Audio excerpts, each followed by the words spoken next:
Let's talk about the need to fight. Is getting into a fight necessary? And how do you know when it's time to fight and when it's not time to fight?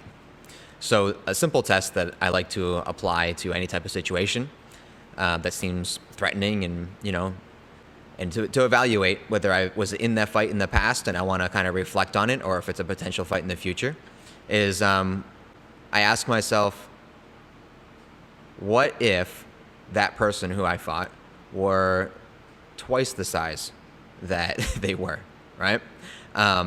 Then, if the person, if it was John Cena instead of, the person that I actually got into that fight with, you know what? I probably would have found a way to not get into that fight. And this brings us to the idea of what we call the +1 rule in Kapap. And the +1 rule means that if we see someone who is unarmed, then we like to kind of presume that there's a possibility, not presume, but there's a possibility that they have a weapon.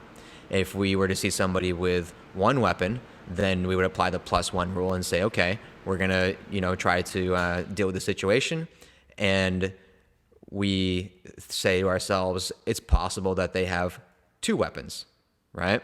So now the other, it's not just about weapons. That's like a simplistic example, right?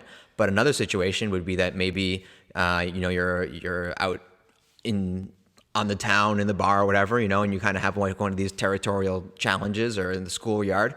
And but one thing that you may not know is you may not know how many people you're even potentially fighting, right?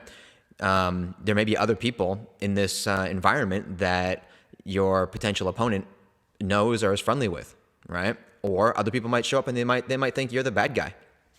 So you don't even know how many people you're fighting, and that's another way to think of the +1 rules, not only of weapons but also variables such as other people may become involved in this fight, and so while it's just a very simple way to apply like this measure of like, is this fight really necessary or was that fight necessary, would be to imagine, what if this person were twice the size or twice the power, or what if they were +1?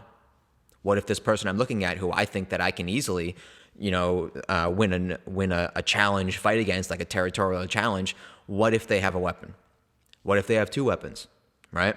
Then you start to think a little bit better, and you start to really put things into perspective of like, is it worth it, right? Is it worth it? Like, what is my life really about, and is it worth putting it at risk in this situation? The answer now may be actually yes.